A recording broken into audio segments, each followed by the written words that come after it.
Bueno, vamos a ver si puedo compartir lo de siempre, ¿no? Sí, sí. Para-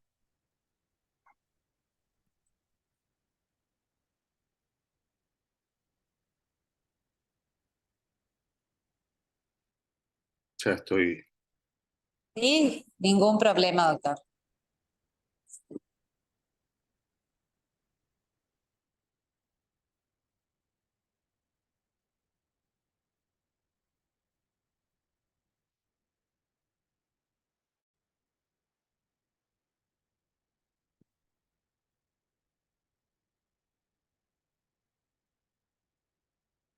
Bueno, no sé si ahí están, pueden observar bien todo.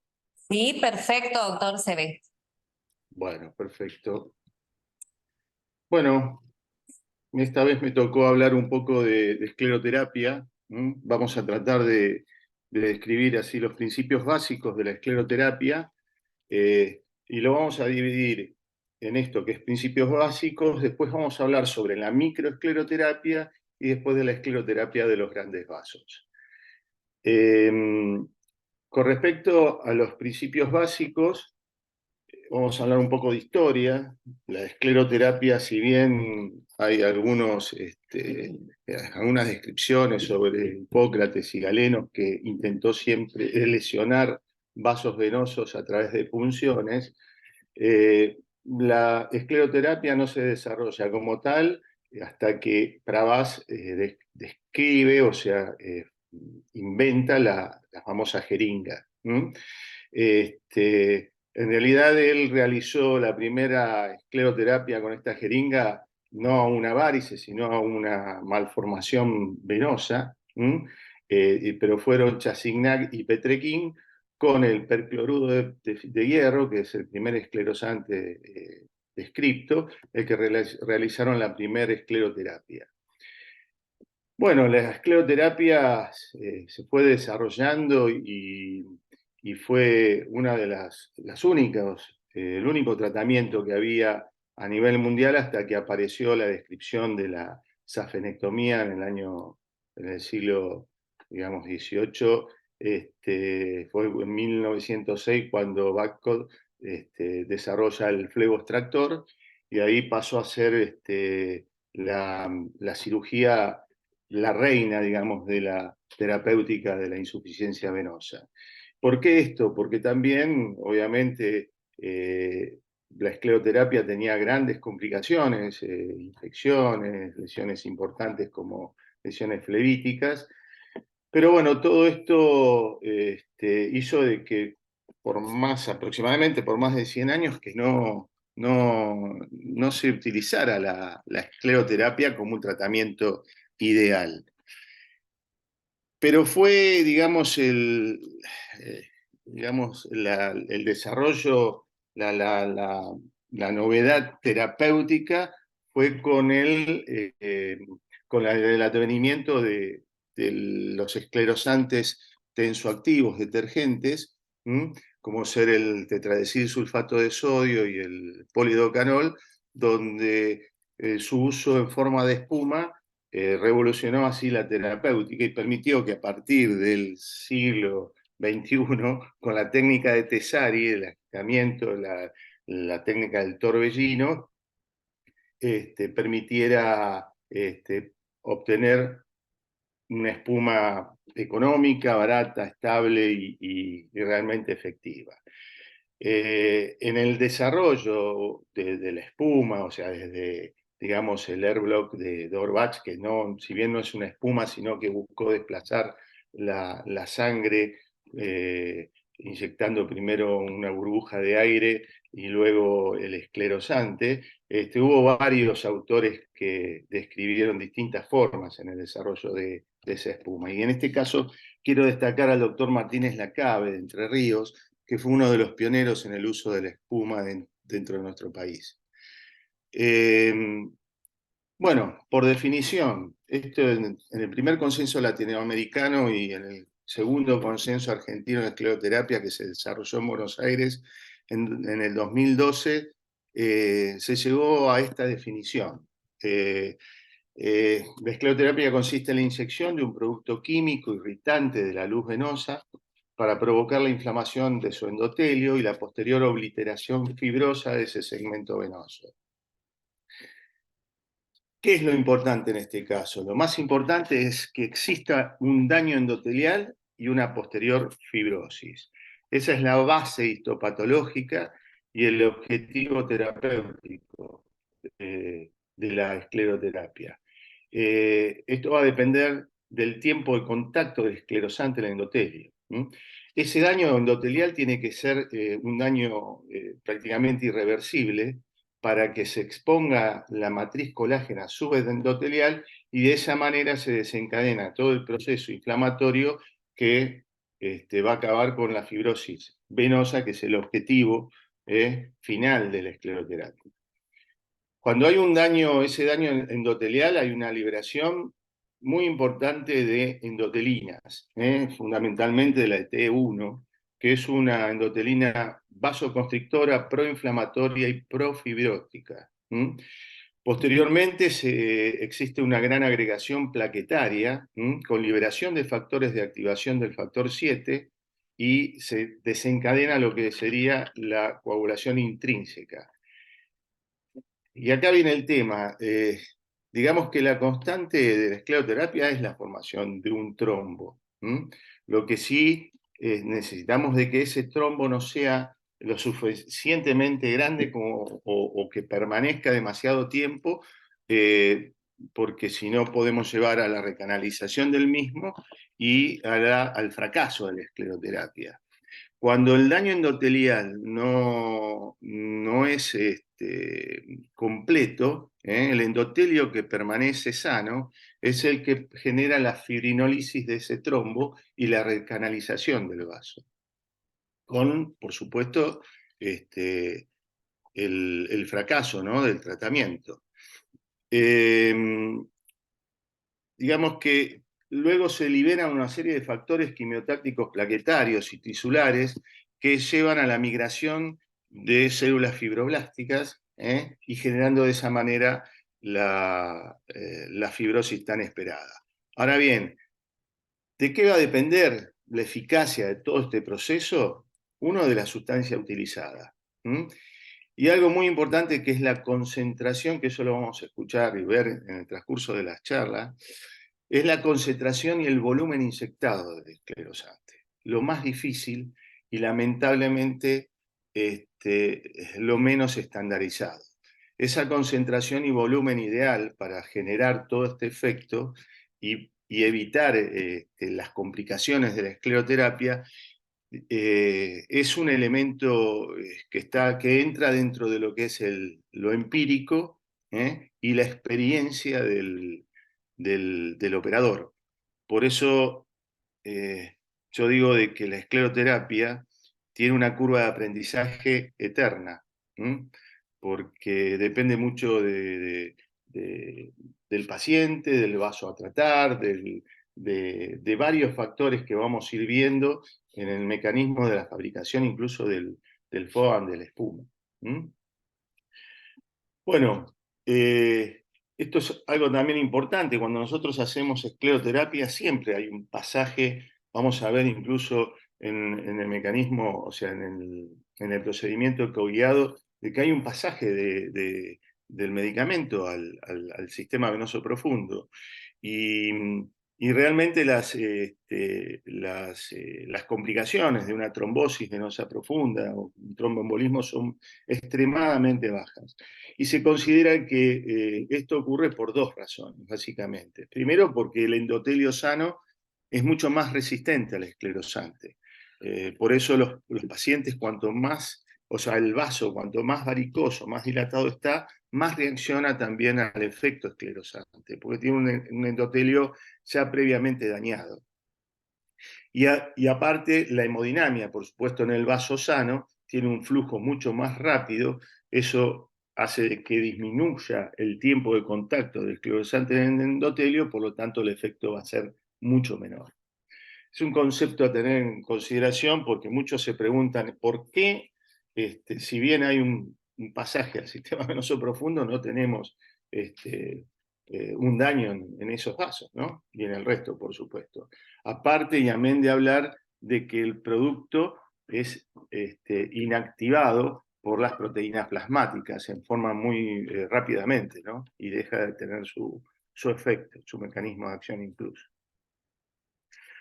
Bueno, con respecto a los agentes esclerosantes y su definición, digamos que es una sustancia química que introducida en distintas concentraciones, en concentraciones adecuadas en la luz macular, es capaz de desencadenar un proceso irritante en el endotelio que lleva a la fibrosis. Un poco lo que sería la definición de escleroterapia, ¿no?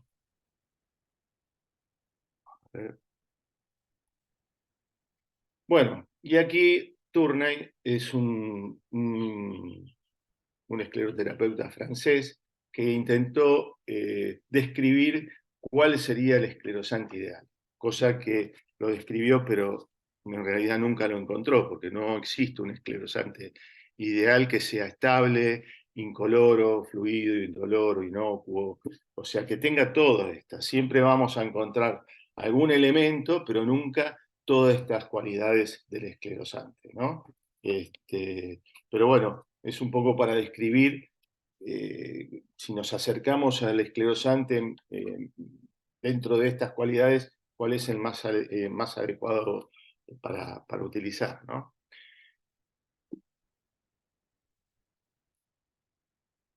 Bien, en cuanto a la clasificación de los esclerosantes, hablando siempre de los que están en uso prácticamente, tenemos las soluciones detergentes, que sería el tetradesilsulfato de sodio y el polidocanol, que son los esclerosantes, digamos, estrella, son los esclerosantes que más se utilizan y más experiencias, y la mayoría de los papers, de los trabajos, se realizan con este tipo de esclerosantes. Luego tenemos las soluciones osmóticas, como la solución salina y, la solución de destroza, y los agentes químicos irritantes como ser la glicerina crónica, considerados estos últimos como los esclerosantes débiles, que habitualmente se utilizan, en el caso de la glicerina crónica, del cual yo no tengo una gran experiencia, pero se utiliza en el tratamiento de las telangiectasias, y el resto de las soluciones osmóticas, como la dextrosa, habitualmente son esclerosantes que se utilizan en procedimientos híbridos con el uso del láser, por ejemplo, transdérmico. Muchos generan una reacción así esclerosante débil, y posteriormente el uso del láser. Ese es el método CLACS, descrito por el doctor Miyake de Brasil. Bueno, las indicaciones, de acuerdo a las guías de práctica, básicamente son para las incompetencias de ambas afenas, tanto la mayor y la menor, para venas tributarias, para incompetencia de venas perforantes, varices reticulares, varicosas, bueno, las telangiectasias, la recidiva o recurrencia, varices varicosas de origen pélvico, venas varicosas de periúlcera de piernas, ya en los estadios 6, malformaciones venosas de bajo flujo. Como verán, el uso de la escleroterapia es muy amplio, y vuelvo a insistir que la espuma nos ha permitido tener una indicación muy precisa, incluso en algunos casos ser el tratamiento ideal para las distintas formas clínicas de la insuficiencia venosa. Bueno, después tenemos las contraindicaciones, que las absolutas, si bien son pocas, que sería la alergia al esclerosante, obviamente, pacientes que cursen algún tipo de enfermedad grave, bueno, síndrome obstructivo y postrombótico, digamos, actual, ¿no? La trombosis venosa aguda, y los pacientes con una arteriopatía severa y, por supuesto, infecciones locales. Y las relativas serían las trombofilias, que son pacientes que pueden ser tratados con profilaxis una vez conocidas, ¿no? Con profilaxis anticoagulante, pacientes con enforamen oval, también pacientes que, si bien el enforamen oval es un elemento que puede estar presente y en forma desconocida en el 25% de la población, en los pacientes que, que tengan foramen oval conocidos, es una contraindicación relativa. Yo particularmente, eh, en cuanto a hay algunas contraindicaciones relativas que las llevo, y esto en lo personal, ¿no? Que lo llevo en contraindicaciones absolutas. Hay que evaluar mucho el paciente en general para justificar o no el tratamiento, un tratamiento esclerosante o un tratamiento invasivo en general, ¿no? Eh, hay que evaluar bien la forma clínica, semiológicamente del paciente en el estadio en que se encuentra y si realmente justifica o no someterlo a un riesgo que obviamente, como todo procedimiento invasivo, lo tiene. Bueno, después vamos a hablar básicamente de la técnica en general, el material que se utiliza, por supuesto, material descartable, jeringas plásticas que pueden ser mínimamente de 2,5 centímetros a hasta 10 centímetros cúbicos, agujas G30, G27, bueno, yo acá puse algo general, guantes de látex, vendas elásticas en el caso de que uno elija realizar elastocompresión. Y es importante, sí, en el consultorio tener un elemento, un set de reanimación con adrenalina y corticoides, como si es posible incluso tener oxígeno y algún elemento, algún ambú, algo como para poder reanimar, porque si bien no es un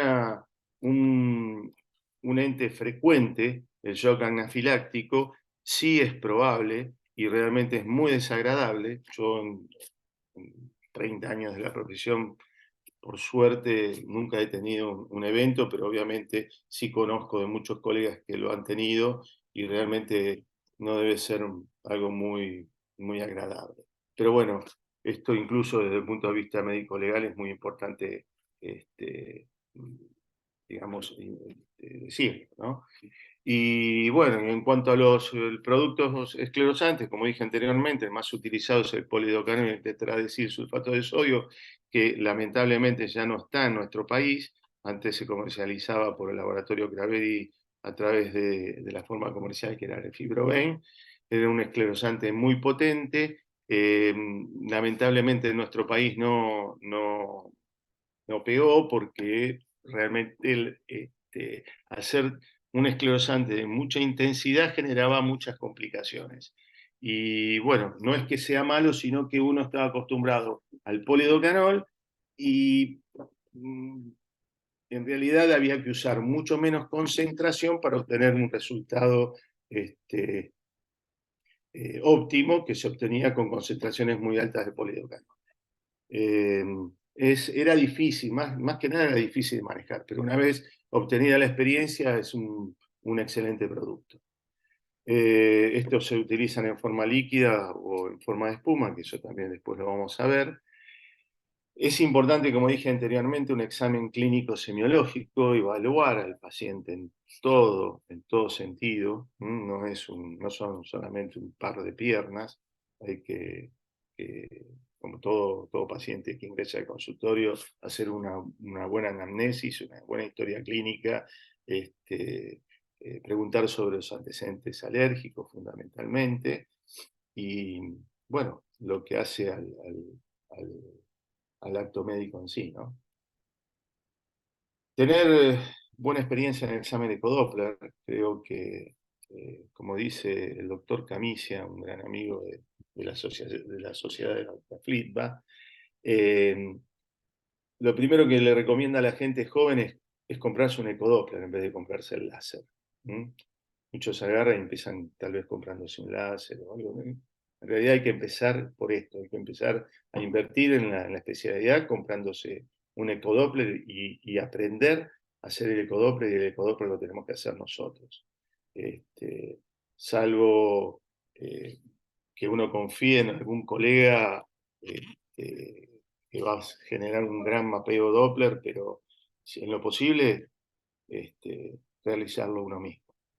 Y bueno, y tener un buen conocimiento de lo que hablamos anteriormente, de todo lo que son los principios básicos y cómo funciona en sí la escleroterapia, ¿no? En la escleroterapia vamos a encontrar variantes técnicas en su proceder. Algunos utilizan técnicas ascendentes, o sea, comienzan por el punto más alto del reflujo, o sea, sobre el origen del reflujo, y luego sobre el trayecto del reflujo. Esta es la técnica francesa, es una de las más utilizadas. Luego está la técnica ascendente, que es la técnica irlandesa, donde uno comienza, generalmente se comienza por los vasos perforantes y las tributarias. Son procedimientos que requieren de mucha experiencia porque requiere del uso de la venda elástica, de una elastocompresión importante durante mucho tiempo, y generalmente fue una técnica utilizada básicamente en el periodo preecográfico. En manos expertas es una buena técnica. Y luego es la indiferente, que se empieza en forma anárquica, que prácticamente no se utiliza, pero bueno, obviamente está descrita. En cuanto a la posición del paciente, muchos hacen escleroterapia de pie, en realidad no recomendable, porque hay pacientes que hacen hipotimias, o bueno, por más que uno pueda ver una turgencia importante del vaso y es mucho más fácil realizar la canalización del mismo, no es nada recomendable. El uso o sea, digamos, la posición más utilizada es el acostado, y en algunos casos con un ángulo de seguridad del doctor César Sánchez, que es llevar la pierna una vez, digamos, cateterizado el vaso en una posición de 45 grados, una elevación de 45 grados. Es un ángulo de seguridad descrito por César Sánchez. En realidad, en cuanto a la seguridad, y eso es lo que hablábamos anteriormente, una vez que ya se descubrió cómo se inactiva el esclerosante, cómo se diluye y digamos, la protección que tienen los vasos sanos en cuanto a su endotelio y la velocidad de circulación es lo más destacado. Por lo tanto, la verdadera revolución terapéutica en la escleroterapia lo ha dado básicamente el ecodoppler, o sea, la escleroterapia ecoguiada, que la empezó a utilizar el doctor Michel Jadec, escrita por el doctor Michel Jadec en Francia, y, por supuesto, el FOAN o la espuma en sus diferentes variantes. La espuma lo que nos ha permitido es suprimir los fallos técnicos que teníamos con la forma líquida, ¿no? En cuanto al ecodoppler, después vamos a hablar un poco de la espuma, pero en cuanto al ecodoppler, bueno, es importante una evaluación inicial, nos permite detectar y cuantificar una arteriopatía, porque el paciente no solamente es observar el eje venoso solamente, sino también evaluar sus ejes arteriales, buscar alguna trombosis venosa profunda. La otra vez se presentó en la AMA un trabajo muy interesante también del doctor Camilla sobre la duplicación de la vena femoral. Si bien no es muy frecuente, a veces podemos encontrar trombosis venosas silentes en esa duplicación. Así que estar muy atento en cuanto a la pesquisa de esa probabilidad, de esa variante anatómica. Bueno, uno puede describir así de esa manera la patología y obviamente en base a esto evaluar cuál va a ser su método terapéutico. Si es conveniente el paciente realizar alguna intervención quirúrgica, alguna técnica, alguna termoablación o la escleroterapia en sí. Bueno, el mapeo ecográfico es muy importante para ubicar, en este caso, los vasos profundos, que a veces están en una gran proximidad con el eje safeno. Eso son, digamos, son puntos de seguridad, ratios de seguridad que hay que tener en cuenta cuando uno hace una punción, por más que sea ecodirigida, ver bien la ubicación del sistema venoso profundo, incluso de vasos arteriales subyacentes al vaso que uno pretenda esclerosar para no provocar alguna iatrogenia. Uno puede localizar el punto de inyección más adecuado, o sea, generalmente es en el punto de origen del reflujo, definir cuál es el trayecto, la red venosa que vamos a tratar, incluso la que vamos a respetar, definir un poco el volumen teórico. Lo digo teórico porque esto depende, ya les digo, de cuanto a la experiencia y del empirismo, y escoger la concentración la concentración más adecuada en base al calibre y, por supuesto, la experiencia del operador. ¿Qué nos va a permitir eh, el procedimiento al ser ecoguiado? Bueno, nos va a dar precisión y seguridad. Este se puede realizar con un corte longitudinal o en forma transversal, depende de la experiencia, por supuesto, del operador. Siempre se debe ver la punta de la aguja, siempre debe visualizarse. A veces uno mira, tiene la tendencia a mirar la pierna en el momento de la punción, pero en realidad la observación tiene que estar dirigida digamos, en la pantalla del ecógrafo.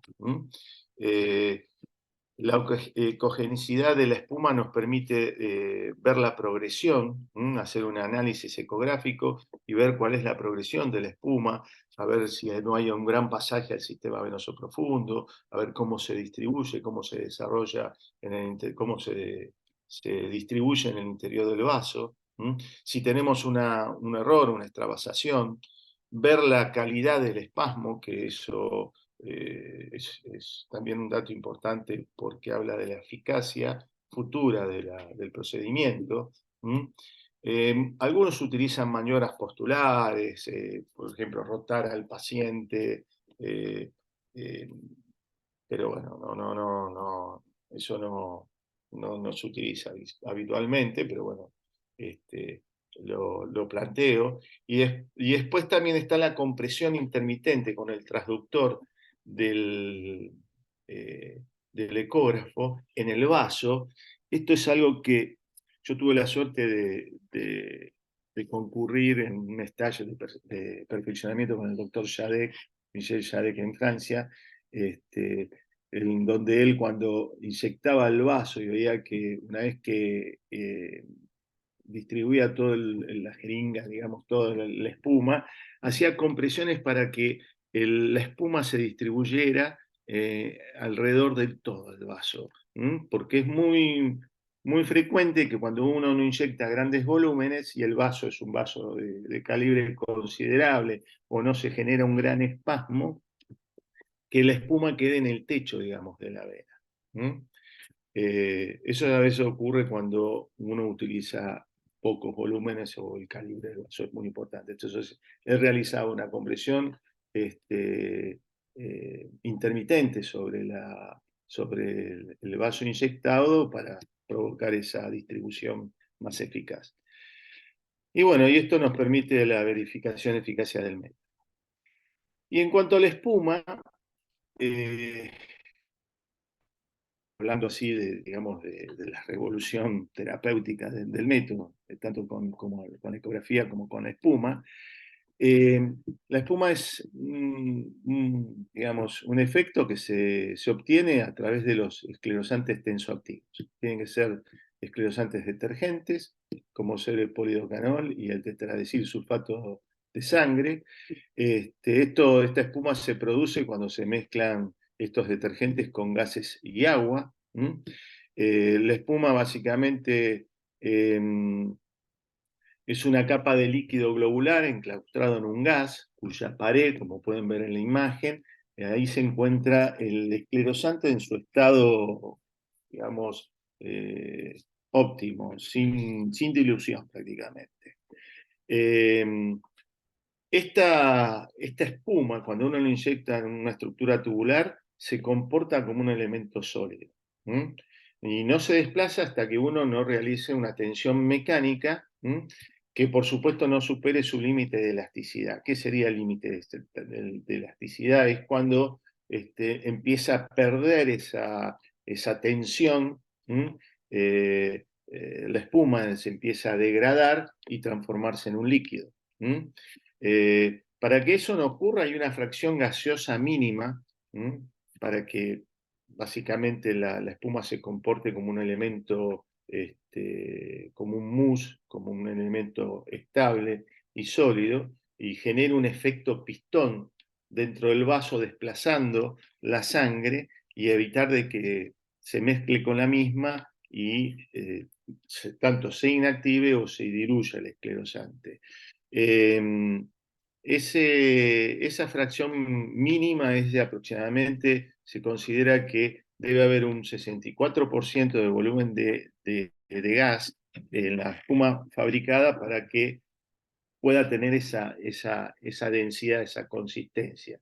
Y eso lo logra la relación 1:3 del método Tesadi, de utilizar 1 centímetro cúbico de líquido y entre 3 y 4 centímetros cúbicos de aire, produciendo lo que se llaman las espumas secas. Estas espumas van a ser, digamos, van a actuar en forma menos diluida, va a estar en contacto el esclerosante en su óptima concentración, en contacto con el endotelio, por lo tanto van a ser espumas mucho más efectivas en ese aspecto. Y después tenemos las espumas húmedas, donde tienen una menor concentración de ese porcentaje de gas, generalmente una concentración de 1 en 1, 1 en 2, son espumas menos estables, que se comportan más como un líquido, digamos, denso, se moviliza más lento, pero también eso genera de que se diluya también más rápido. Estos dos tipos de espumas son importantes tenerlas en consideración porque también nos va a permitir utilizarlas en virtud del vaso que uno quiere esclerosar. Si son vasos de gran calibre, vamos a usar tal vez espumas más secas que con los vasos de menor calibre. Que vamos a usar o líquido o espumas más húmedas. La ventaja de la espuma es lo que dije anteriormente, hay una ausencia de hemodilución, una distribución homogénea en toda la superficie endotelial, el periodo de contacto es mucho más prolongado entre el esclerosante y el endotelio, hay una elevada eficacia con menores concentraciones, vamos a usar menor concentración del esclerosante, por lo tanto también vamos a usar menores dosis. Como nombré anteriormente, a ser ecogénica va a tener mayor control visual directo y ecográfico. Y bueno, lo que hablamos del efecto pistón, y por supuesto que suprimió los fallos que teníamos con los líquidos, ¿no? Que se diluían y se inactivaban rápidamente. Y las desventajas es que, en cierta forma, hay que tener en cuenta que tiene una mayor potencia, si bien no es una desventaja, pero sí tenerla en cuenta porque también puede provocar mayores complicaciones que el líquido, por tener una mayor potencia esclerosante, tiene mayor riesgo a veces de pigmentación, a generar a veces una periflebitis, necesita mayor entrenamiento, que lo que hablábamos anteriormente, y bueno, y otra de las desventajas es esto, que no es fácilmente reproducible entre distintos operadores, eso evita realizar una estandarización de la técnica, algo también muy importante para poder hacer trabajos comparativos y bueno, y tener poca estabilidad. Los métodos para realizar espuma, el más utilizado, el método de Torresino de Tesari, con una llave de 3 días, es económico, efectivo, produce una espuma de muy buena calidad y bueno, una vez que cada operador logra su propia experiencia y demás, es indiscutible en cuanto a costos, ¿no? Costo-beneficio. Después se han desarrollado distintos elementos mecánicos como el turbofoam, el sifoam. Todos estos elementos obviamente tienen importancia. Siempre se ha intentado desarrollar una espuma que sea estable y que pueda ser utilizada por todo el mundo para poder de esta manera hacer trabajos de investigación mucho más serios. Después tenemos espumas de uso comercial, como ser el Varitena, que es polidocarbonal al 1%, extremadamente costoso. La verdad que se usa en Estados Unidos, acá no hay, pero bueno, también es la extracción a alta presión de la espuma que produce una espuma bastante densa y una espuma bastante estable.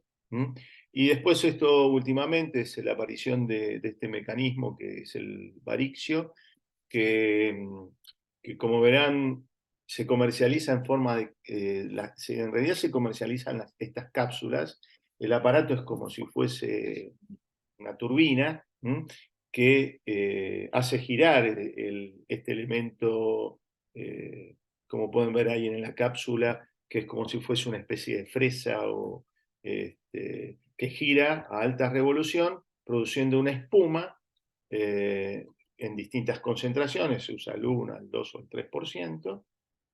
En realidad, el que diseñó este producto no usa espuma mayor al 2%, no usa básicamente espumas al 3%. Y bueno, es lo último que se ha intentado y tal vez pueda ser así, de que todos utilicemos el mismo método y podamos realizar algún tipo de estudios un poco más eh, que respalden un poco más a la técnica. Inicialmente fabricó este tipo de cápsula que era con aire estéril y ahora sacó un nuevo, digamos, una nueva cápsula con gases más que provocan, eh, que son más fáciles de difundir, como es el oxígeno y el dióxido de carbono. Aparentemente, ¿por qué digo aparentemente? Porque hay trabajos que dicen que provocan menos complicación los aires, digamos, los gases fisiológicos, porque son mucho más solubles y producen menos complicaciones. ¿Por qué lo digo? Porque casualmente ahora en el Congreso Mundial de Miami hubo lo que hacen los americanos que está muy bueno, ¿no? O sea, eh, ponen a los dos investigadores, en este caso el doctor Morrison, que defendía los gases estos estables y daba sus razones contra otro disertante que planteaba de que no había diferencia con con aire estéril, y realmente no han podido, o sea, no hay una gran evidencia tanto de un lado como del otro. Pero bueno, este, yo particularmente siempre utilizo eh, aire ambiente, que es, por supuesto, basándome en las guías de práctica, después de es lo que vamos a ver. Y bueno, no he tenido grandes complicaciones, ¿no? Y se hacen millones de inyecciones en el mundo y la verdad que no hay muchos trabajos que describan alguna complicación muy importante. Las complicaciones, hablando de eso, tenemos la alergia en términos generales, ¿no? Quimosis, hematomas, tromboflebitis superficiales, también puede haber trombosis venosa profunda, pero son menores al 1%, tromboembolismo pulmonar, que es el 0,6%, bueno, sí, tos irritativa y alguna pericorditis atípica. Esto es lo que me refería con respecto a los gases más solubles, los gases fisiológicos, aparentemente provocarían menos de este tipo de complicaciones. Después hemos tenido alguna, por supuesto, necrosis dérmica, pigmentación, matting, alguna migraña o trastornos visuales. Los trastornos visuales son atribuidos a la liberación de endotelinas que producen una vasoconstricción importante, incluso algunas manifestaciones neurológicas, como ser algunas parestesias en los miembros, tanto miembro inferior como miembro superior, que refieren a algunos pacientes.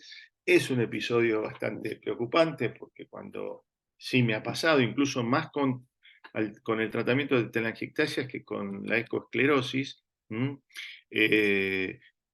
Pero bueno, es un procedimiento, digamos, son eventos por suerte transitorios que han sido estudiados y no han traído ningún inconveniente, no ha pasado a mayores en realidad. La conclusión, bueno, la escleroterapia con espuma ha sido la verdadera revolución terapéutica, es segura, es eficaz, tiene bajo costo con respecto a otros procedimientos terapéuticos. Después vamos a hablar bien de la indicación de todo esto al final, si no los canso. Y bueno, tiene buena aceptación por los pacientes, hay una buena evidencia también en trabajos científicos y randomizados.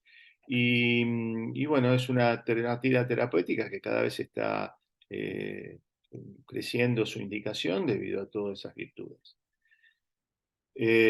Bueno, no sé si me quieren preguntar algo ahora o pasamos a la segunda charla que es sobre microescleroterapia.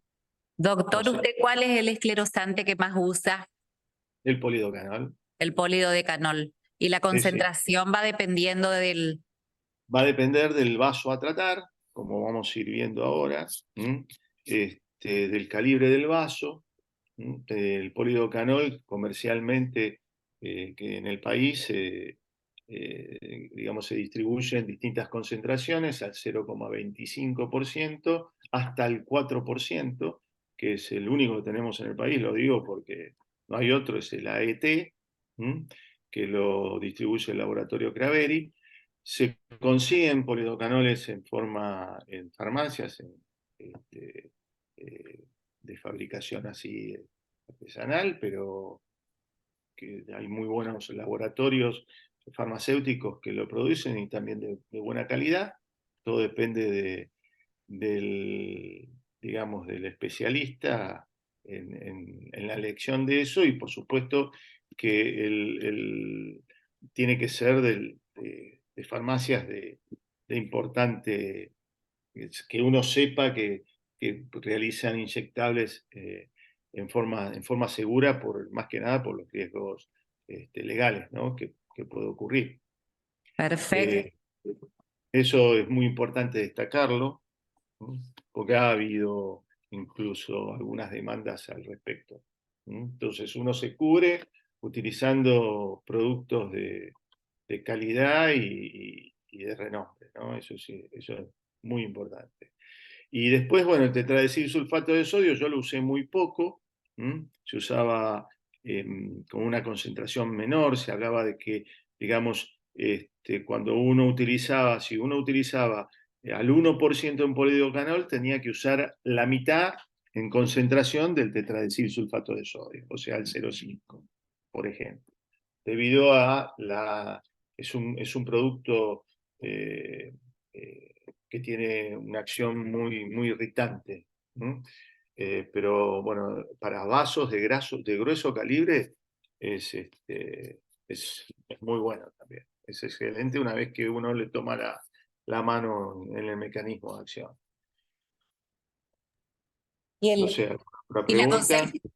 la concentración al 4%, ¿usó alguna vez, doctor, para No, gran? No, es mucho, no, ¿no? es mucho. Yo Sí. uso hasta el 3%. Ujú. Mira, muchos usan la escleroterapia como si fuese un bisturí de entrada. ¿Mm? Entonces, como que uno quiere que ocurra lo mismo que ocurre en un procedimiento quirúrgico. Y la escleroterapia no es así. La escleroterapia por eso en un momento dije que hay que comprender el mecanismo de acción de la escleroterapia. La escleroterapia hay que tenerle mucha paciencia, hay que tenerle, en realidad todos los tratamientos son secuenciales. No existe un tratamiento que con una sola inyección de polidocanol en espuma al 3%, nosotros vamos a destruir una safena de una. No, no, en realidad, cuando uno habla en forma secuencial, tiene que ir evaluando el vaso a veces no reacciona como uno pretende, hay recanalizaciones parciales y hay que volver a resclerosar. Eh, eh, yo creo que el procedimiento secuencial que lo usan en el mundo, ¿no? Es un procedimiento mucho más seguro, que evita complicaciones, tanto complicaciones estéticas, por el hecho de evitar las periflebitis que generan después grandes pigmentaciones, como también es mucho más seguro para evitar complicaciones de otro índole. ¿Mm?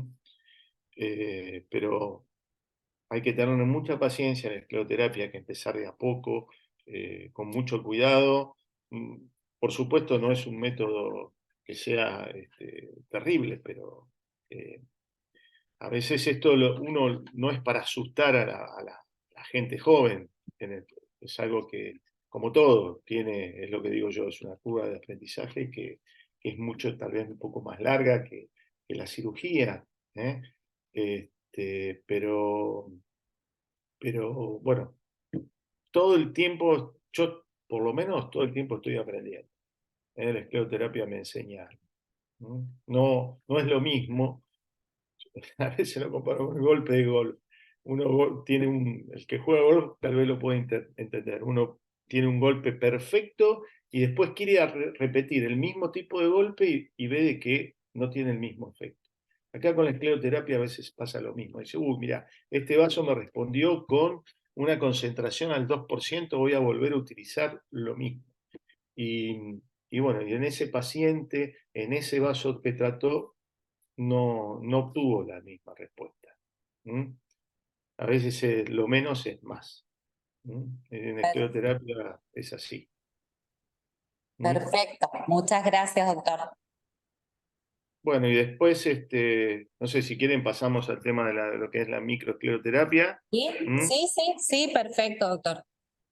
Bueno, la microescleroterapia, llamada así por algunos autores, en realidad es el tratamiento escleroterapéutico de las formas clínicas C1, que serían las telangiectasias y las venas reticulares, que son vasos que oscilan entre 0,1 milímetro a 5 milímetros.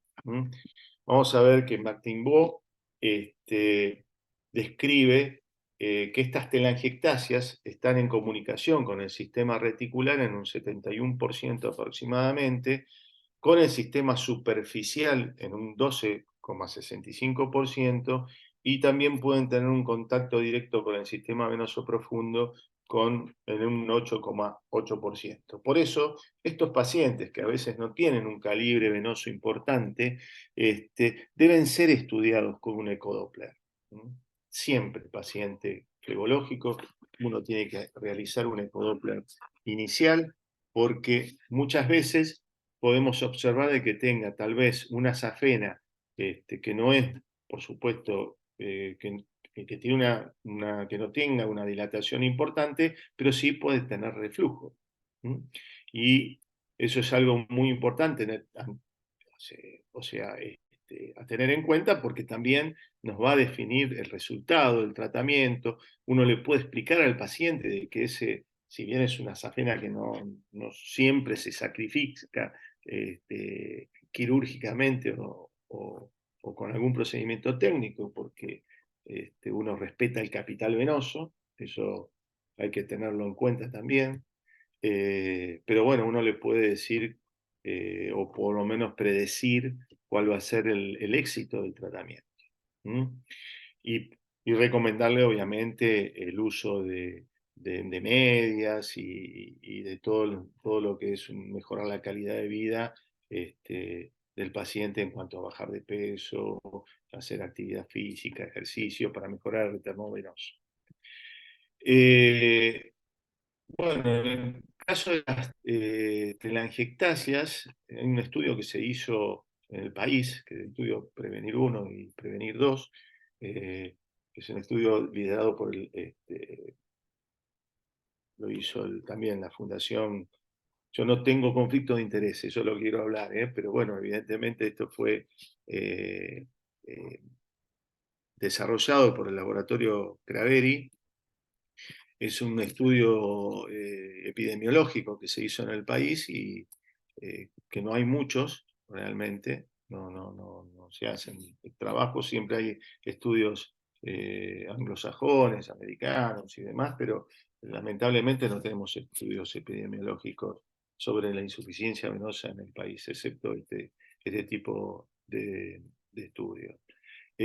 Bueno, este estudio desarrolló que la mayor incidencia es eh, es en mujeres, probablemente por los efectos hormonales, y es una de las mayores causas de consulta en el gabinete médico, en el consultorio, eh, más que nada por factores cosméticos, no tanto sintomáticos, sino factores cosméticos. Si bien no hay evidencia científica de que esta forma clínica tenga una gran sintomatología, eh, sí a veces los pacientes en forma subjetiva hablan de síntomas locales y demás. Pero bueno, no se conoce. Estas telangiectasias, de acuerdo, esta es una clasificación del doctor Balboni, para mí uno de los médicos argentinos que más sabe sobre microescleroterapia. Este, bueno, él habla de que hay telangiectasias venosas y arteriales, azuladas, hipotensivas. Las venosas son azuladas, son más hipotensivas, son superficiales. Según Weiss, tienen una saturación de oxígeno del 69% y son las que mejor responden al tratamiento microescleroterápico. Luego tenemos las arteriales, que son rojizas, tienen mayor flujo, con lo cual no permiten que el esclerosante esté en mayor contacto con el endotelio, lo diluyen en mayor manera, por lo tanto, tienen una respuesta muy baja al tratamiento terapéutico. Son esas telangiectasias que a veces tenemos que reinyectar en varias oportunidades con mucho cuidado, porque también nos pueden provocar procesos inflamatorios y MATI, pero son bastante rebeldes a todo tratamiento, no solamente la escleroterapia, sino al láser también. Generalmente obedecen a un patrón hormonal y bueno, son recidivantes, ¿no? Y después tenemos esta clasificación que en realidad hay varias clasificaciones, vamos a encontrar muchas clasificaciones, pero yo adopté esta porque incluso es la más fácil de explicarle al paciente. Uno le puede hablar qué tipo de telangiectasias tiene al paciente y lo comprende realmente cuando uno le plantea que tiene telangiectasias desestructuradas, como son telangiectasias aisladas, donde no se visualiza el vaso que nutre a la telangiectasia. Y tiene bajos resultados terapéuticos, son recidivantes, tienen digamos, ese patrón hormonal. No significa que no tenga un vaso aferente que la nutra, pero no es muy difícil de localizar. Esas ya le advertimos al paciente de que no tienen un buen resultado. Y luego están las estructuradas, que sí podemos ver la vena nutricia que se dirige hacia la arborización de la telangiectasia, y estas tienen buenos resultados porque obviamente anulando ese punto nutricio, la telangiectasia responde muy bien a la terapéutica. Entonces, estos vasos, en cuanto a las indicaciones, decimos siempre es estética. Hablábamos de los síntomas subjetivos, pero cuando yo digo estética, también hay casos donde estas telangiectasias, en el caso de telangiectasias anovrismáticas, son las más frecuentes que pueden provocar una varicorragia. Y la varicorragia, como todos sabemos, puede ser o un evento simple o un evento complejo, depende de en quién ocurra. Si es un anciano con alguna dificultad motora y demás, hasta es un paciente que puede sufrir un cuadro hipovolémico importante con todo lo que ello pueda significar. Por lo tanto, a veces no solamente tiene una indicación estética el tratamiento, sino también para mí tiene una indicación terapéutica importante.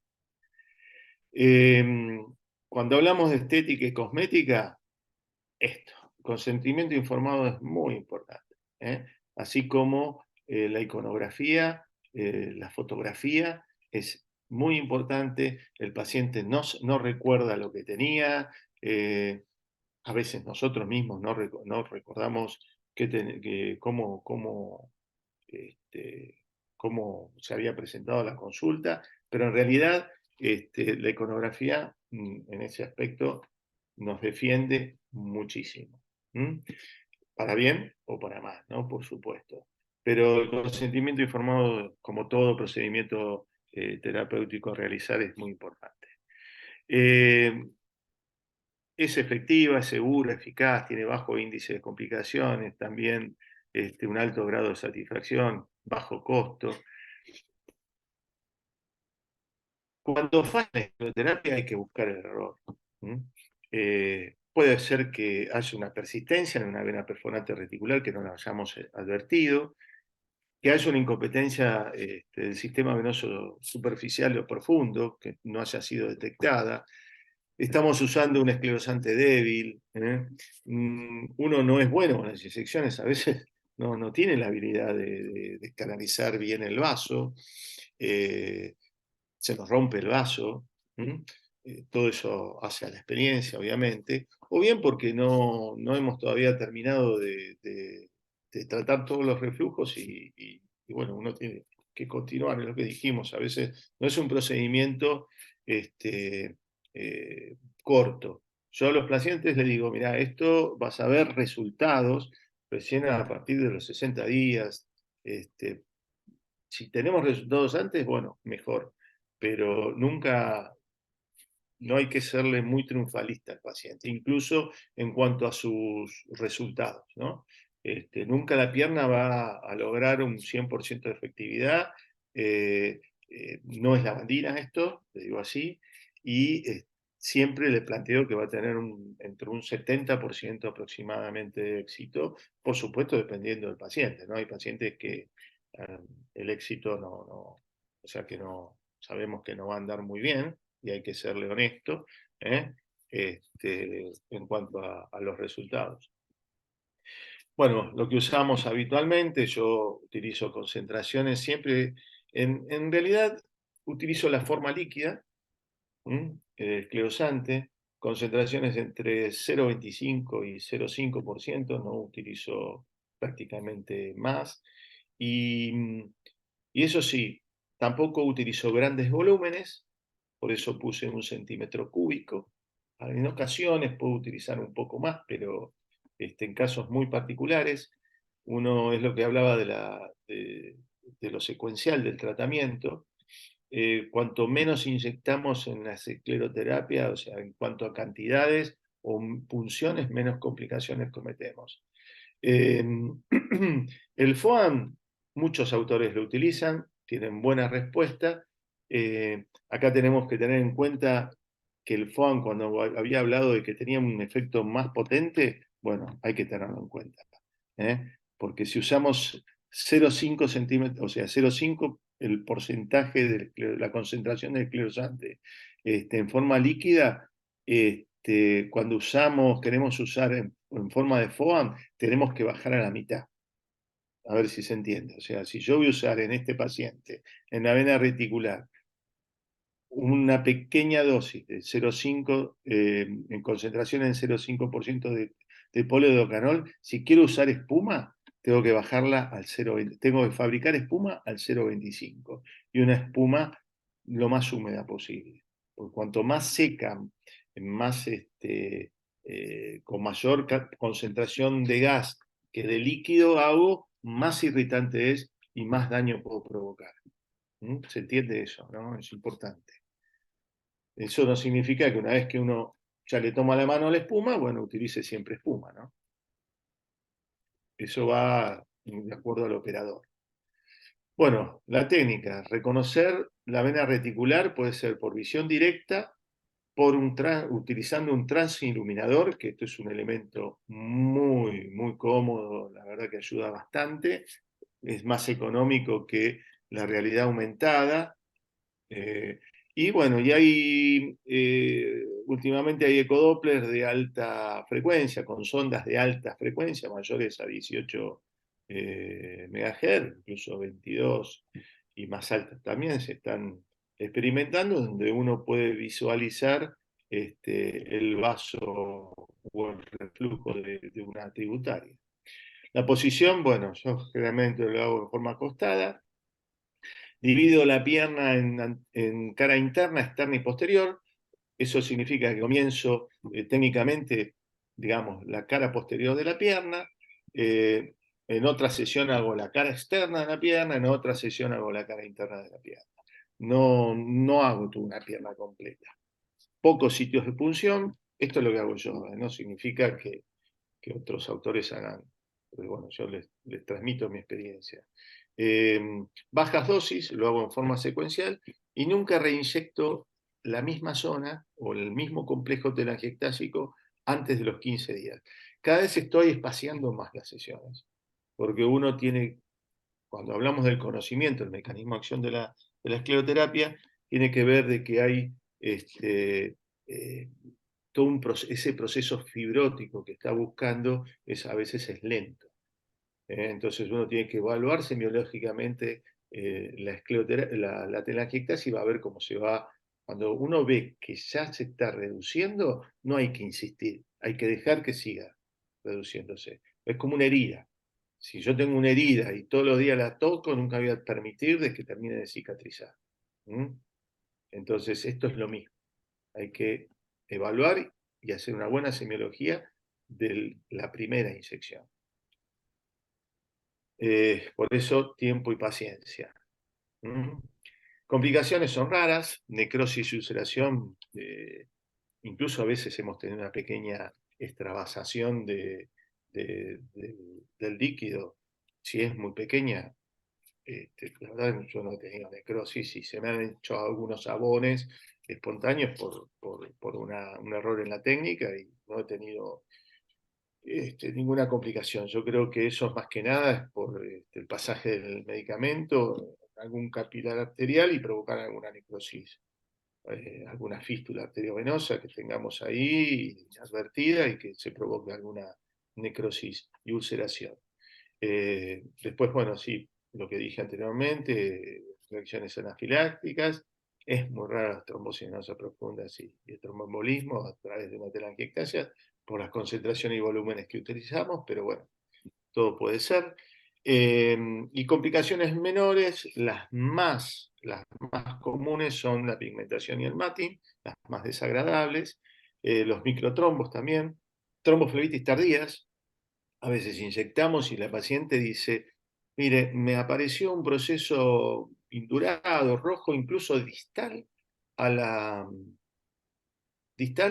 donde usted me inyectó. Y eso a veces ocurre por lo que hablábamos con respecto al endotelio. Un esclerosante débil ingresa a una vena sana y produce una pequeña lesión endotelial con una tromboflebitis, que luego se recanaliza, obviamente, porque hay bastante endotelio sano que genera fibrinólisis del mismo. Pero bueno, eso puede ocurrir, ahora lo vamos a ver. trastornos visuales, o sea, equimosis, escotomas que ve la paciente. Y otro caso interesante, no es consecuencia de la escleroterapia, pero sí nos acompaña, que son los flictenas por la cinta adhesiva. Eso ocurre a veces en el verano. 3M los estudió el fenómeno. Aparentemente es un edema linfático que se produce por tensión de la cinta en la piel. Es bastante desagradable porque deja una marca desagradable. Bueno, hablamos de la pigmentación, una incidencia del 10 al 30%, muchos autores la describen así. En realidad es un exceso de pigmento melánico posinflamación o injuria cutánea, por eso tenemos que tratar de evitar de generar una periflebitis en cuanto a las concentraciones. Eso ocurre con altas concentraciones y altos volúmenes.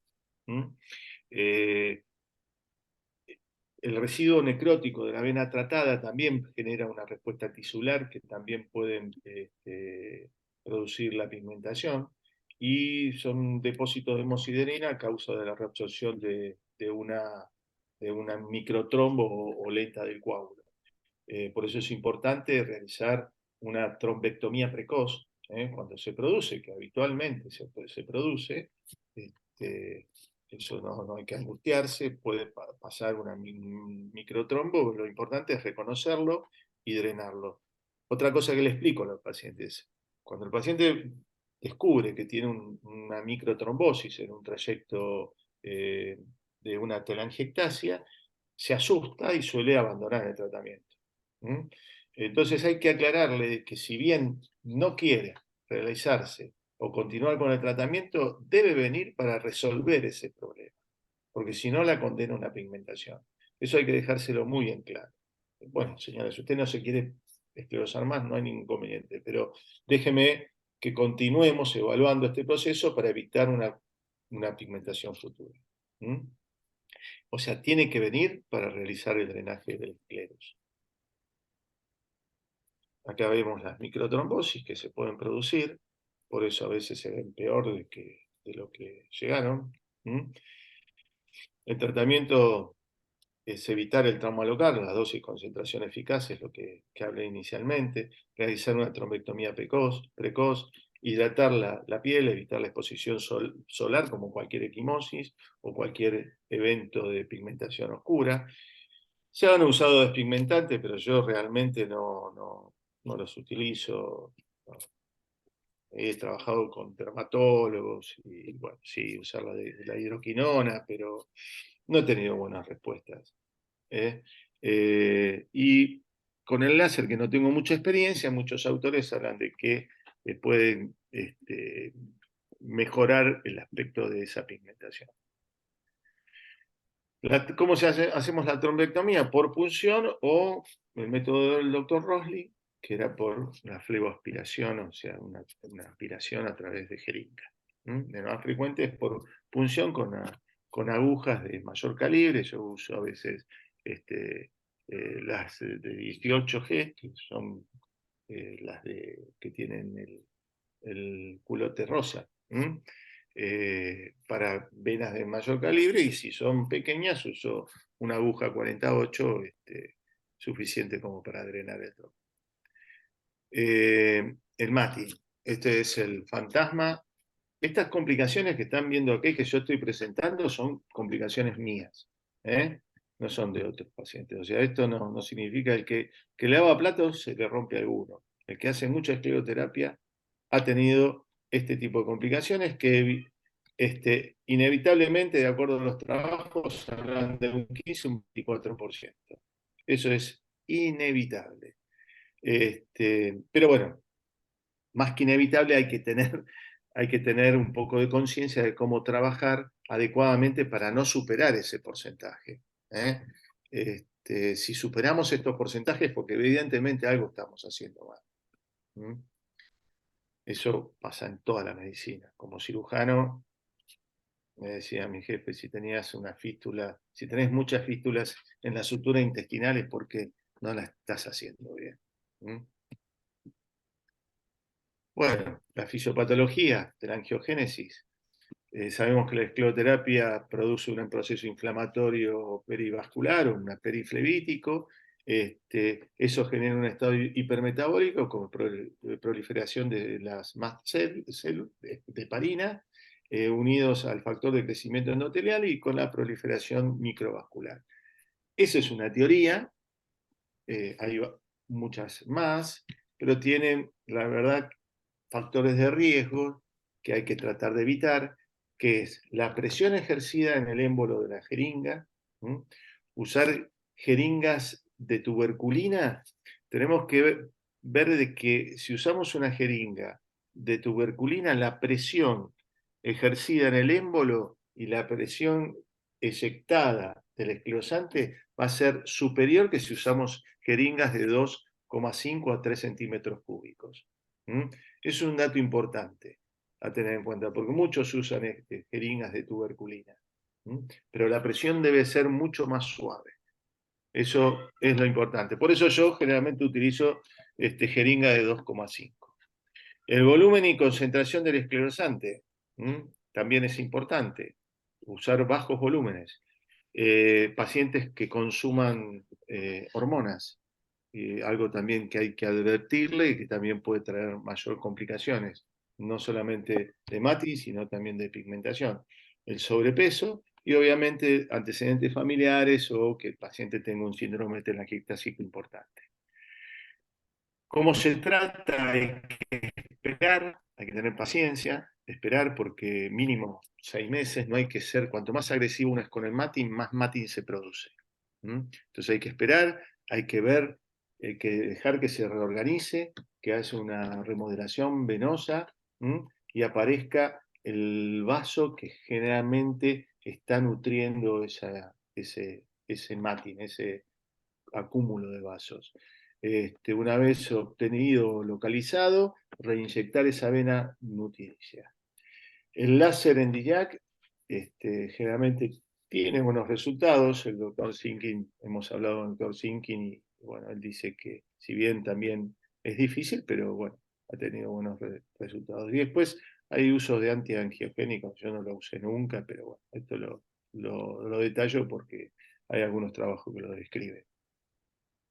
Y estas son las tromboflebitis tardías. Como pueden ver, esta paciente mía que le he inyectado una telangiectasia. La telangiectasia rodiza me ha parecido seguramente una comunicación de la reticular o con el sistema venoso superficial, ha provocado esto. Estos pacientes hay que estudiarlos bien porque o son pacientes que toman anticonceptivos o tienen alguna trombofilia que no fue detectada, son estados generalmente de hipercoagulabilidad. En la otra foto van a ver todo el trayecto, ese trayecto era una safena. La safena sana que hizo un proceso inflamatorio de todo ese trayecto. ¿Cómo se trata? Antiinflamatorio, como cualquier proceso tromboflevítico, antiinflamatorio, frío local y cremas heparinoides. Acá están los flictenas. Estos son los flictenas que dejan marcas como quemaduras de horno. Pero bueno, son marcas en sí y bueno, y suelen dejar cicatrices bastante complicadas. Son los pacientes en verano, porque raramente esto ocasiona con el vendaje, yo vendo a estos pacientes, le digo de que la venda no la mantengan más de 2 horas, que se saquen las cintas y eventualmente la recoloquen. Cuando sé que son alérgicos o advierto este tipo de complicación. No está bueno tampoco. Bueno, los disturbios visuales que hablamos a causa de la endotelinas se dan muy bajo porcentaje. Esto me ha pasado, nos pasa, pacientes que vuelven y te dicen, ¿sabe qué? Cuando me fui del consultorio vi estrellitas. Esos escotomas son procesos fugaces. Ocurre mucho con el FOAM, porque es lo que digo, liberan por la destrucción desmedida del endotelio, liberan muchas endotelinas, pero bueno, en las telangiectasias se ve. Conclusiones, escleroterapia sigue siendo el gol estándar en el tratamiento de esta patología, no ha sido superada por el láser. Esto en todas las guías de prácticas internacionales así lo dicen, es efectiva, segura y eficaz, bajo costo. Y lo que dije, la importancia de comprender el concepto de concentración mínima y eficaz disminuye la incidencia de las complicaciones. Listo. No sé si alguna... Nos queda una charla cortita, ¿eh? Yo sé que los estoy cansando. Si quieren, no sé, hacer alguna pregunta o Hermosa algo. clase, muy detallado todo lo que hacemos. ¿Cuánto tiempo le deja, doctor? ¿2 horas nada más el vendaje post-escleroterapia? No, no. Eso, mira, en microescleroterapia, Sí. en las telangiectasias, en- a veces no dejo venda. Esto lo confieso porque digo a veces. No queda bien decir a veces. No es muy científico. Yo aprendí a hacer escleroterapia con el doctor Balboni hace muchos años, cuando yo hice el curso. No es que tenga más años que yo, pero no tiene mucho más que yo. ¿Con Pero bueno, quién, cuando doctor? hice ¿Con el doctor quién? Balboni, Daniel Balboni, fue un Ah, Balboni. expresidente, Sí, sí, sí, sí, sí. un expresidente de la sociedad de la SAFIP, ¿no?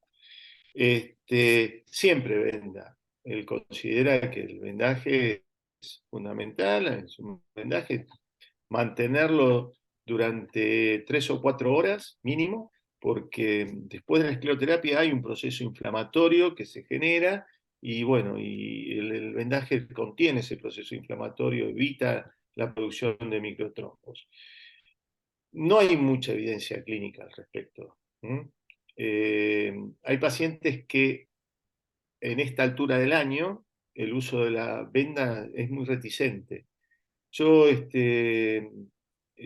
cuando son telangiectasias eh, con una reticular muy pequeña, además, habitualmente le pongo una torunda de gasa a la cinta y no la vendo. Ahora, si voy a tratar una reticular, por ejemplo, en la cara externa del muslo o en el hueco popliteo de un calibre de aproximadamente 4 milímetros, 5 milímetros, ahí sí o sí le hago usar la venda, le coloco una venda con una buena torunda de gasa y la tiene no menos de 4 o 5 horas. Perfecto. Pero los franceses no usan venda, ¿entendés? Vendaje. Pero por ahí la cinta le lastima más que la venda también, doctor, No, depende. la cinta eh, eh, pasa esto en el verano, Mm. o sea, con el calor. Hay una combinación, ya te digo, eso debe ser por un proceso inflamatorio, el edema linfático. Mm. Este, pero en invierno no hay tanta frecuencia, independientemente de que sea alérgica, no, pero no hay tanto Sí, flictela. Los sí, pacientes sí, sí. vendados en el invierno. Ocurre en esta ¿Verdad? época. ¿M? Ocurre en esta época. Pero bueno, da muchas satisfacciones. A mí la microescleroterapia me ha dado muchas satisfacciones y la verdad que mismo económicamente es algo que es redituable, porque es lo que más hace uno en el... O sea, tener éxito en esto es tener muy buen éxito en el consultorio, ¿eh? Así que recomiendo que, por supuesto, como todo, tiene una curva de aprendizaje, pero son estas recomendaciones, ya te digo, están basadas en la experiencia mía, transmitidas a través de aquellos que me enseñaron a hacer esto. Y después uno lo comprueba con la experiencia, que eso a lo largo del tiempo. Y cuando quiere hacer cosas distintas es cuando aparecen las macanas. ¿Mm? Por eso Bueno, al final, a mí me encantó, sí, doctor, contame. cuando usted dijo que hacer escleroterapia implicaba una curva de aprendizaje eterna. Sí. Eso realmente es bastante, bastante cierto. Por ahí estamos muy convencidos de que tenemos dominada la técnica y nos aparece un paciente con una pequeña ulcerita generada por nosotros. o aparece un efecto matting totalmente inesperado en una paciente que capaz que es vieja, paciente nuestra, hicimos hace 3, 5 años sesiones y las dejamos impecables y vienen ahora para un tratamiento de una varice nueva y hacemos macano. Entonces siempre recordar que hay que ser muy criterioso, que hay que tener mucho cuidado y a veces no dejarse llevar por la ansiedad de las pacientes que tienen una colección de varicecillas Tal de cual. 10, 15 años de evolución y pretenden que en 2 sesiones o 3 sesiones nosotros mágicamente les recuperemos la pierna. Hablar de los tiempos, hablar de que Por no es eso, bueno hacer eh, semanalmente, hablar que cuando hay un efecto matting tenemos que tener la paciencia de los 6 meses. Es sumamente importante eso y no dejarnos caer ante la ansiedad de las pacientes. Si vino en diciembre y pretende que nosotros en enero le dejemos las piernas bien porque en febrero se va a Mar del Plata, lo lamento, que vaya a Mar del Plata y cuando vuelva empezamos a hacer la escleroterapia. Gracias, doctor. tal cual, tal cual. Por eso, el triunfalismo, ¿viste? Yo generalmente le planteo, mira, vas a mejorar un 60%, un 70%, te miran, ¿viste? Como diciendo, pero no se borran todas, no. Hasta que venga. ¿Eh? A mi amiga se la Si borraron. tenés una, vamos a tener, claro, si tenés una, vamos a tener capaz, si la logramos borrar, el 100% del éxito, pero cuando uno Claro. viene con un síndrome telangiectásico, no, no, imposible. Hermosa Bueno, clase, doctor, y esto hermosa es los clase. grandes, bueno, te agradezco. Muy, muy Y esto es un claro. poco lo Nosotros que la agradecidos. indicación selectiva. ¿Mm? Sí, diga, diga, Bueno, diga. te agradezco, pero espero que les sirva. Bueno, esto es, digamos, estamos hablando ahora de lo que es los grandes vasos, ¿no? Y esto es una charla que yo había también, lo tengo medio como de protocolo personal, basada en evidencia, eh, sobre la escleroterapia o la ecoescleroterapia de grandes vasos. Yo soy cirujano, he hecho cirugía general como cualquier cirujano en cuanto a la parte de safenectomías convencionales. Utilizo el láser como procedimiento de termoablación y utilizo la escleroterapia. Pero creo que todo método tiene que ser bien indicado para cada paciente, porque si no ahí es donde tenemos fracasos y complicaciones. Así que bueno, acá está la mayoría de los procedimientos que hay para tratar la insuficiencia venosa. Ahora que se usan tumescentes, no tumescentes, térmicos, no térmicos, el cianocrilato, el GLU, o sea que sería el GLU, el Clariven, Flevogrip, el vapor, la escleroterapia ecoasistida. Se utiliza a veces procedimientos híbridos, que es la combinación de estos elementos. Se hace la radiofrecuencia, ahora es muy frecuente hacer láser o radiofrecuencia y después sumada a la escleroterapia. Todo es válido, pero cada paciente tiene una indicación precisa. No es que hay que casarse con un método y yo hago siempre lo mismo, no. Porque hay pacientes que se benefician con un método y otros que no se benefician con ese mismo método. No hay que olvidar el tratamiento médico, higiénico, dietético y de la osteocomprensión, como hablé al principio. Hay pacientes que o sea, tienen taras orgánicas y bueno, ¿viste? Pueden ser una contraindicación relativa, pero hay que evaluar mucho el paciente. Hay que evaluar para no hacer macana. A veces lo llevas mejor con un tratamiento médico, higiénico, dietético, la osteocompresión, que someterlo a una invasión terapéutica. Por eso, la elección del procedimiento terapéutico va a depender fundamentalmente de la exploración del ecodoppler, la cartografía, de evaluar ecográficamente al paciente. El estadio es lo que hablamos recién. Si yo tengo un abuelo que no tiene sintomatología, está tomando mucha medicación, está anticoagulado, tiene arritmia y demás, y solamente tiene varices y 80 y pico de años y apenas le molestan, bueno, ese paciente seguramente lo voy a llevar a tratamiento médico, pero si ese paciente tiene trastornos tróficos, hace celulitis, inflamaciones, úlceras reiteradas que no pueden ser controladas, bueno, tal vez para mejorar esa calidad de vida uno le proponga un tratamiento. A ver, no sé si se entiende esto básicamente, pueden estar de acuerdo o no, obviamente, pero es muy importante entender eso. Después, bueno, obviamente, disponer o no de la tecnología. O sea, no, es importante tener los elementos como para poder aplicarlo. Hay lugares y sitios donde uno sigue haciendo cirugía convencional, que no está mal, porque uno no dispone de un láser o un equipo de radiofrecuencia. O tampoco tiene un ecodoppler. Entonces, depende del informe. Lo que sí hay que evaluar bien quién nos hace el informe. Y después, bueno, la experiencia de cada uno. Si uno tiene muy buena experiencia, yo digo, todo procedimiento es bueno en manos de gente con experiencia. O sea, la cirugía es excelente mientras la realice un gran cirujano, un buen cirujano, que tenga experiencia. Pacientes que andan tan bien como con láser. Si uno tiene cuidado de los tejidos, el manejo de los tejidos, el dolor postoperatorio no tiene que ser importante. Todo depende de cómo uno trate los tejidos.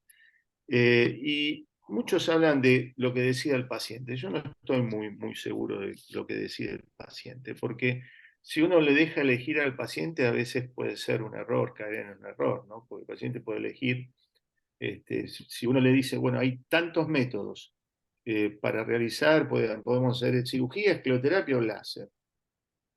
Y el paciente, en virtud de, puede estar influenciado por el costo, por pensar en la molestia, el dolor y todo eso, eso puede tener un mal resultado. O sea, si nosotros tenemos varices de grueso calibre, bueno, sabemos que la escleroterapia va a andar, se podrá hacer y sí, pero los resultados no van a ser los adecuados. Ese paciente es un paciente, si tiene un aneurisma del callado, y es un paciente que va a haber que operar. O con mucho cuidado hacer termoablación, pero entonces no le podemos tampoco darle a elegir al paciente. Nosotros somos el médico y tenemos que recomendarle qué es el mejor método terapéutico, cuál va a ser el mejor terapéutico de acuerdo a nuestro saber y entender para ese paciente. Objetivo es seleccionar el paciente candidato para cada procedimiento. Eso nos va a dar seguridad, eficacia, menor índice de recidiva, bajo índice de complicaciones, bajo costo, porque si el paciente le hace un procedimiento en menos, después va a recidivar, va a tener que volver a gastar para volver a tratarse, y por supuesto la calidad de vida no va a ser la misma.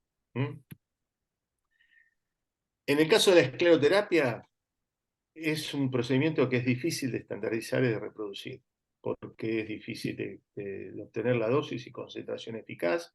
Hay distintas variantes de técnicas. Algunos utilizan ascendente, descendente, con catéter, punción directa. Difieren en la fabricación de espuma, usan vendaje, no usan vendaje. Esto impide que nosotros todos hagamos lo mismo, y no podemos tener estandarizado la técnica. Entonces nos basamos básicamente en las guías de práctica, las guías de prácticas o los consensos de expertos. Estos son los últimos consensos, tanto del American Veno Forum como el consenso europeo de escleroterapia, de tratamiento, digamos, de la insuficiencia venosa. Esto nos permite un poco acercarnos a la estandarización para tratar de reproducir y optimizar la técnica. Acá van a ver la recomendación hoy de las guías de prácticas europeas para los troncos de la insuficiencia venosa. Vamos a ver que el procedimiento termoablativo con el láser es considerada clase 1A, y el resto, que es el cianocrilato, ¿cómo se llama? Los mecánicos químicos y la escleroterapia están clasificadas con un grado de recomendación 2B y un grado de evidencia B, que es similar en los tres procedimientos. En este caso gana lo que es el láser, ¿sí? Entonces, la pregunta es, ¿se puede esclerosar todo? Sí, todo se puede esclerosar.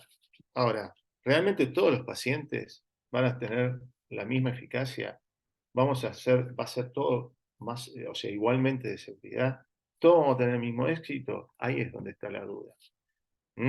Entonces, yo generalmente cuando indico una ecoescleroterapia de grandes brazos, y bueno, son pacientes mayores de 40 años, algunos fóbicos, obviamente, pero fóbicos a acceder a un quirófano o para hacer un procedimiento de termoablación. Yo hago mucho láser más que cirugía.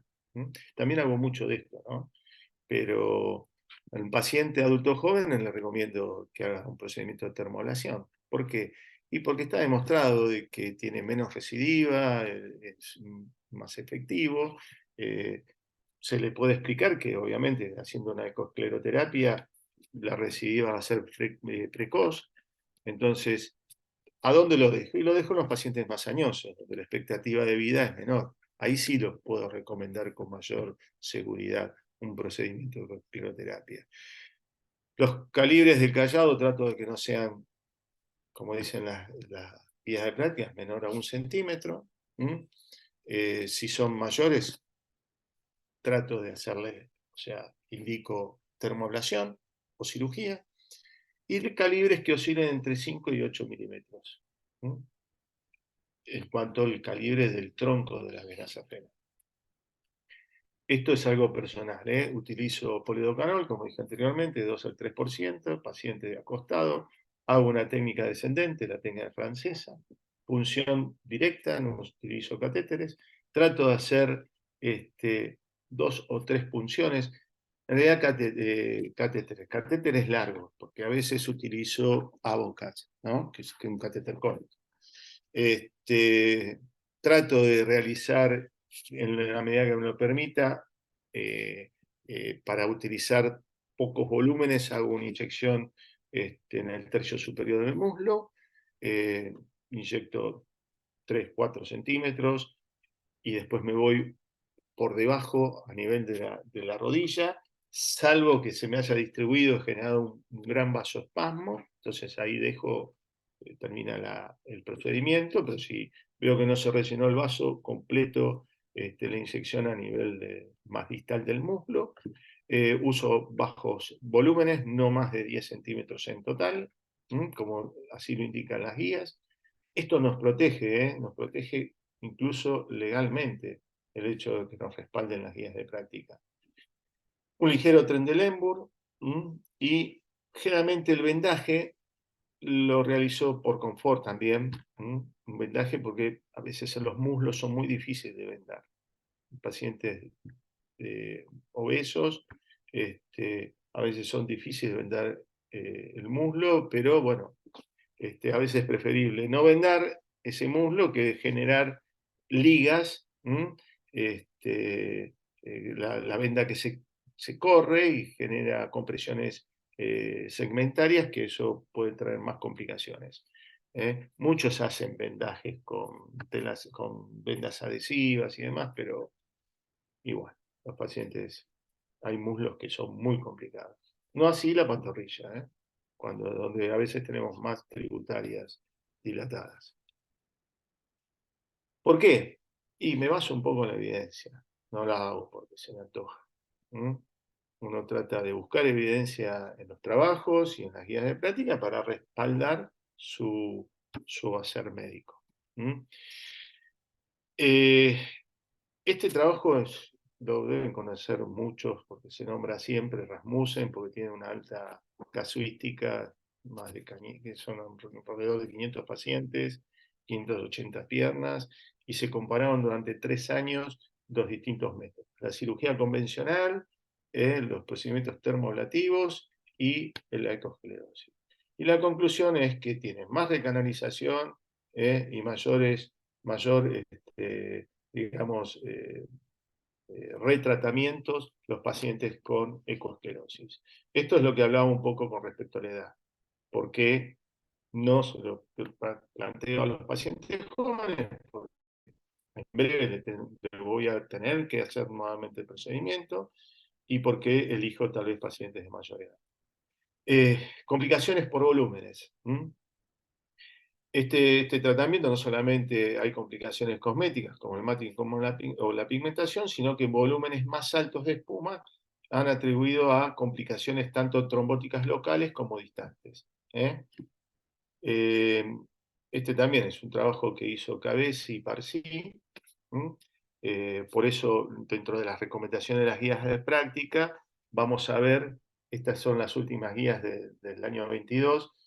Si bien no hay un límite, porque hay gente que usa mucho más cantidad de centímetros cúbicos, de mililitros en cuanto a volumen de esclerosantes, pero bueno, no hay una evidencia máxima de espuma por sesión, pero bueno, el consenso indicó que entre 10 y no más de 20 mililitros de espuma se puede utilizar. Esto generalmente, como es una guía europea, corresponde al límite propuesto por la norma europea, que no es más de 16 mililitros de espuma.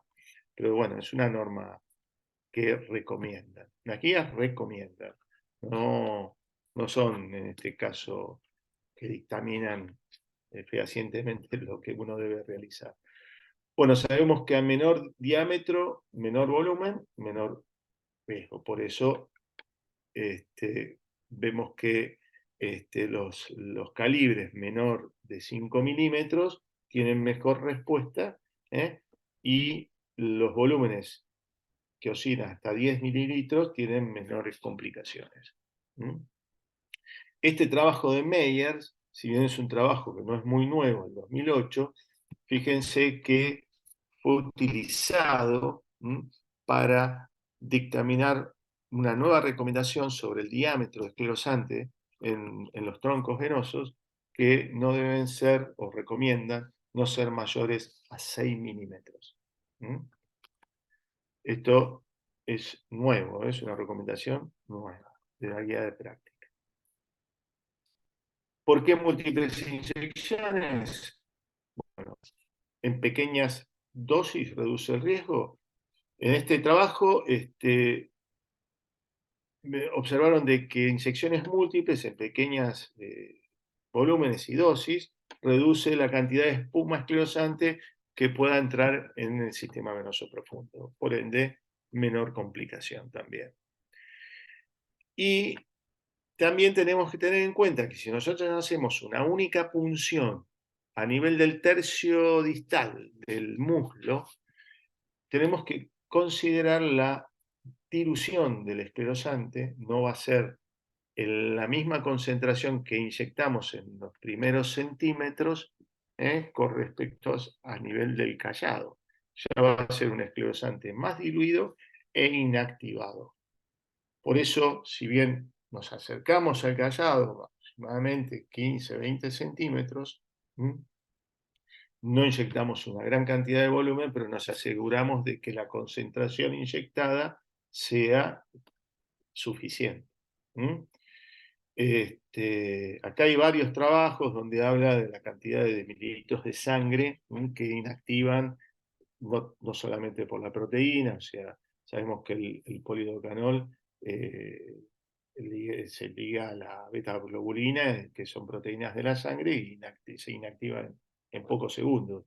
Por eso también es importante, cuando uno en la jeringa aspira un poco de sangre, tener en cuenta que esa sangre está inactivando el esclerosante que tenemos en jeringa. Así que hay que observar el pabellón de la aguja. Cuando nosotros, eso después con experiencia se ve que hay un reflujo de la sangre en la aguja, y evita de que la sangre ingrese a la jeringa e inactiva. Porque si la jeringa se manchó de sangre, ese producto se desecha porque se inactiva. Compresión o compresión, no hay. Estos son trabajos de Jamel Desnos, que es una flebóloga francesa, es la presidenta actual, creo. No, la presidenta actual no, la expresidenta de la Sociedad Francesa de Flebología. Ahora no me acuerdo cuál es es un médico, un muchacho joven. Bueno, en realidad no encontraron una evidencia, una diferencia, por más que muchos lo recomienden, no hay una gran evidencia científica. Nosotros en nuestra escuela la compresión es importante y bueno, yo a veces lo hago más que nada por escuela, pero lo he visto al doctor Yáez realizar cleoterapia con concentraciones del 3% de FOAN y el paciente se levanta y con una torunda de gas. Pero bueno, no tengo que informar así. Acá está la evidencia. En la actualidad existe poca evidencia de la calidad en la que, o sea, evidencia de calidad en la que se puede basar cualquier recomendación referente a la compresión después del tratamiento de las venas varicosas. Conclusiones.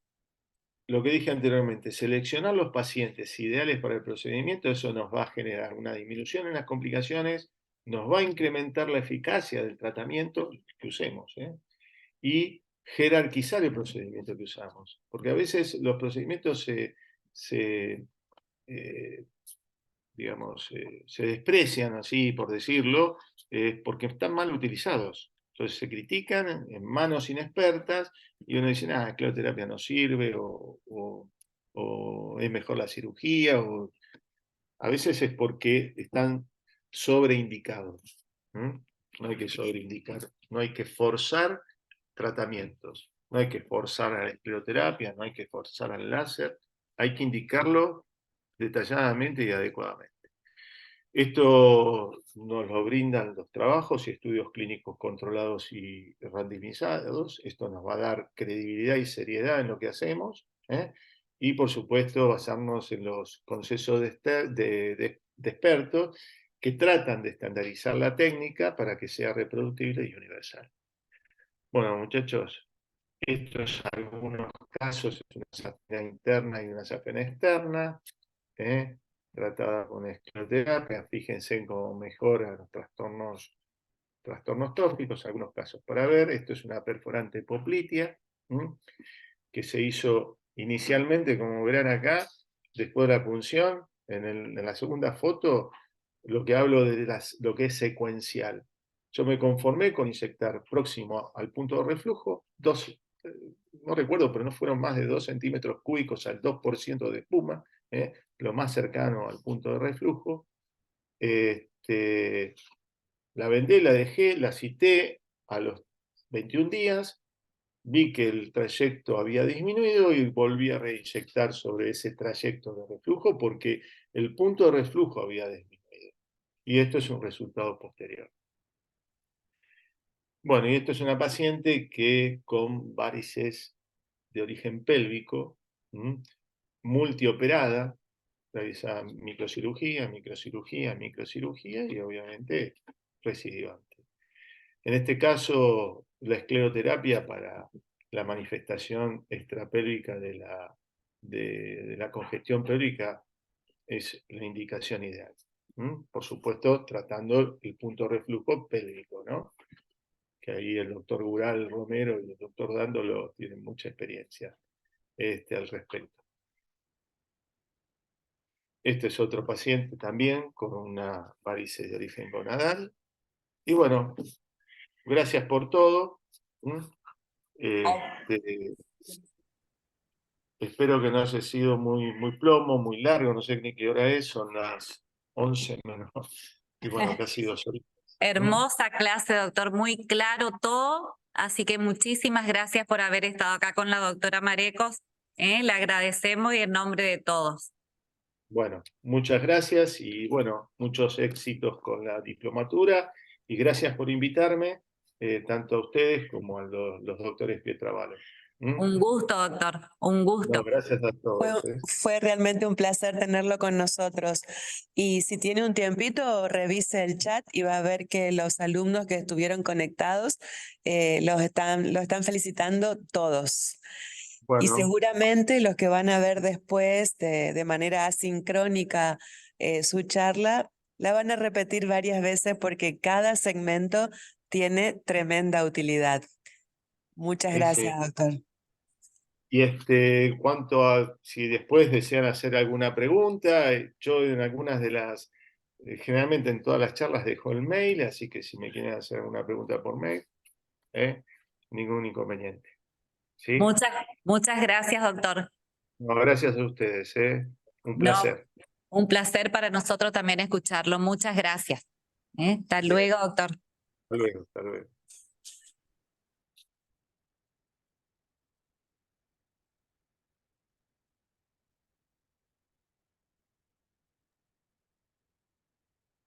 ¿Ya estamos en lista con ello?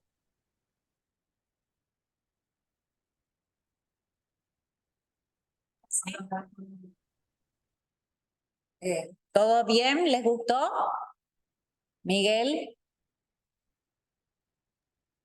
¿Qué tal, doctora? ¿Cómo les va? ¿Cómo andan todos? Gusto saludarlos. Muy linda clase, muy representativa y yo pienso que habla mucho la experiencia que tienen en todo el trabajo diario y bueno, muy lindo, realmente me gustó mucho. Perfecto. Así que Buen bueno, día, doctora Tabernero. Buen día, doctora Mariecos. ¿Cómo les va? ¿cómo estás? ¿Todo bien? ¿Todo bien? ¿Y Qué vos? excelente clase. Bien, bien, bien. Muchas gracias. Qué excelente clase, basada en la experiencia, basada en lo que todos aprendimos y seguimos aprendiendo. Lleva su tiempo, todo cierto, qué hermoso, qué hermosas palabras. Cuán didáctico el doctor y cuánto pudimos aprender en esta clase de él y de ustedes, obvio. Bueno, el 13 quedamos en diciembre, el práctico. ¿Pueden todos? Lucre, ¿pueden? Sí, ¿Eh? ningún problema. Sí, yo puedo. Jackie, Sí. Miguel, o el que no pueda, por ejemplo, por supuesto que vamos a buscarle la forma para que después podamos hacer, no hay ningún problema. Yo voy a buscar la forma de ir, doctora, no hay problema. Bueno. Así que bueno, nos vemos el 13 si Dios quiere, pero hablamos por el chat cualquier cosa antes. Muy bien, ¿cómo no? Muy bien, muchas gracias Cariño a todos. grande y saludo a las dos. Chau, Cariño chau, grande. buen fin de. Hasta luego. Hasta luego, chao, chao.